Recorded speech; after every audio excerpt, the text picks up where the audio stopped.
the rookie or the veteran? Bears players got the answer from their head coach. But should their head coach have consulted them first? Why the camp battle to watch in Chicago isn't between Andy Dalton and Justin Fields. Plus, we've cornered the market on defensive backs with D'Angelo Hall's top 5 list for 2021, with special guest Giants Pro Bowler James Bradberry. And with breaking news about 2 All-Pro no-shows. Who's just sitting out and who's officially holding out? But first, New England, new headache. It's not just a camp battle between Cam Newton and Mac Jones. It's a camp battle between a running quarterback and a pocket passer. Who will win and who should win? This isn't personal, it's personnel. This is NFL Total Access.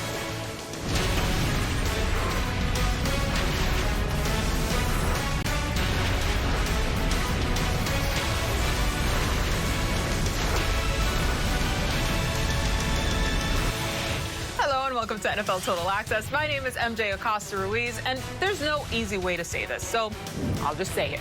The Patriots have a problem. Yes, on the surface, they look like a typical NFL minicamp, but dig a little deeper, and you discover something else.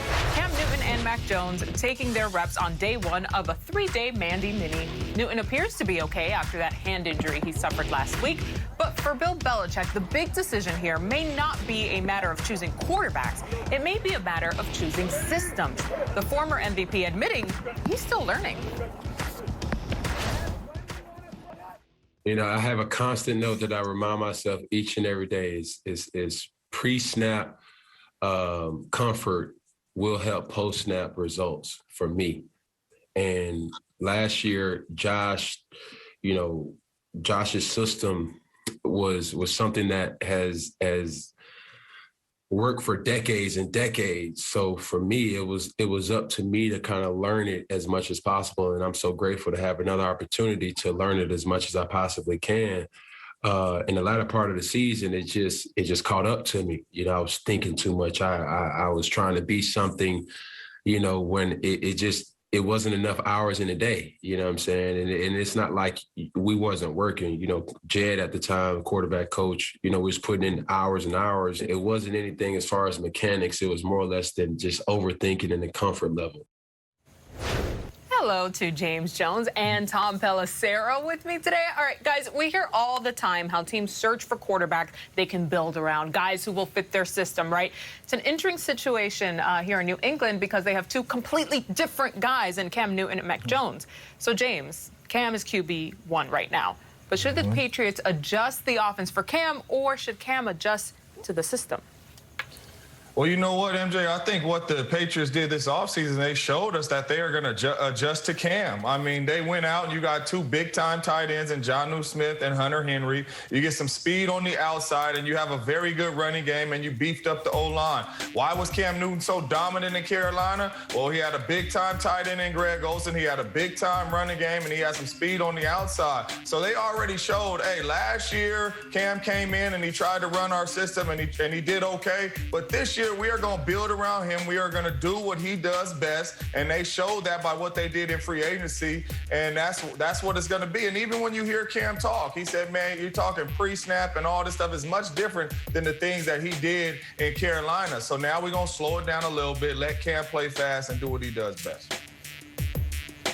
James, I spoke recently to a quarterback coach for another team who studied all the rookie quarterbacks coming out, and he predicted when we get to week 1, the Patriots starting quarterback is going to be Mac Jones because he is so smart, he is such a good processor, he's so accurate, and he's probably a better athlete than people give him credit for, too. Now, we've got a long way to go here. Expect this to be a training camp competition. Also, this is Bill Belichick and Josh McDaniels. They are always going to be very game plan specific. So regardless of who wins the job, who happens to be starting that week, they are going to adapt to what that guy does well. But it bears mentioning Cam Newton's on another 1-year contract. He's due a little bit over $5 million before incentives. That is backup quarterback money, so there is nothing financially saying the Patriots can't go to Mac Jones sooner than they planned, as long as, of course, the rookie is ready, MJ. That being the big caveat there. All right, guys, let's stay in the AFC East. Tom, I actually would like to get your thoughts of what second-year QB Tua Tagovailoa, what he had to say down in Miami today after throwing 5 interceptions. Let's take a listen. that's just been the emphasis for us coming out to this first day of minicamp, was just to be aggressive, push the ball downfield. Obviously you want to be smart, but if there's a time to make mistakes, now's the time to make mistakes. And we're just trying to see what we can fit in the hole, what we can throw within coverages, and come in the film room and then learn from it. Got to get all those out now, Tua. All right, Tom, are the Dolphins all in with Tua? Well, MJ, the Dolphins' focus through the course of this offseason has been doing more to identify Tua's strengths and play to them. They've got new coordinators. Chan Gailey is out. You've got two veteran assistants, Jord Godsey and Eric Stoodsville, who are in now in running that offense. Nobody's going to give away changes to their scheme in June, but it's fair to say this process Tua describing is part of it. The emphasis in practice today, and you'll continue to see this through the course of training camp, was don't be gun shy. Cut it loose a little bit here. Figure out where you can put the ball. This is not the only coaching staff to do this. Andy Reid is known to do this. In fact, 3 years ago, there was a lot of hoopla about Patrick Mahomes throwing 6 interceptions in his first 3 padded practices. No, Andy Reid had told him, hey, experiment. Figure out where you can and can't get the ball. Also, with regards to these 5 interceptions Tua threw today, my understanding is at least a couple of them came in a half-field or half-line drill where the defense knows the ball's going over here. That makes it a lot easier to figure it out and make a play on the football if you're that defense. And you're absolutely right. In practices, you scheme the right defense for the right plays. That's just how it happens. What I love about it is it's showing me and telling me that he's taking some chances. And that was the problem last year. That's why they went with Ryan Fitzpatrick, because he wasn't taking those chances, throwing the ball down the field, trying to make these throws. He was trying to be too conservative and manage the game. So I like it. I don't like the picks, but I like him taking some shots. And this happens. It's practice. We talk about practice, James Jones. Remember, you guys, he said not that long ago he didn't fully know that playbook last year. He admitted it, right? But now he's got a full knowledge, taking some risk. But, yeah, we got to get that out now. Resolved. Thank you, guys. All right, as we make our way around the division, the Jets rookie QB is building through minicamp. Zach Wilson out on the field with his squad, the 2nd overall selection in this year's draft, getting praise from his teammates. I think that he's a baller. You know what I'm saying? I haven't really had a lot of opportunity to watch him much, just being honest, just being absent away from here. But, today, you can definitely kind of see the talent. And, I just think that, he'll get better with time and, be ready to go when the season comes. He's going to be a problem. He's really good. He's really good. He's going to be a problem. I'm excited about him. How much of a problem? Well, Kim Jones joining us now along with D'Angelo Hall here. Kim, I'll start with you. How has Zach Wilson looked this spring?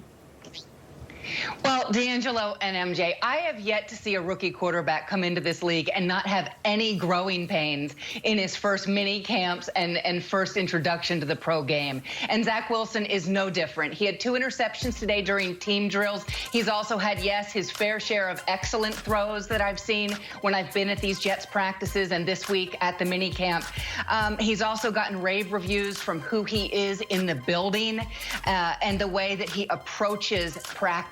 And all of that's really important, too. And this is really good news for Zach Wilson. Coach Robert Saleh saying today that Corey Davis and Denzel Mims, both of whom have missed time this spring, as well as Jamison Crowder, who you just heard from and who has reworked his contract, should all be ready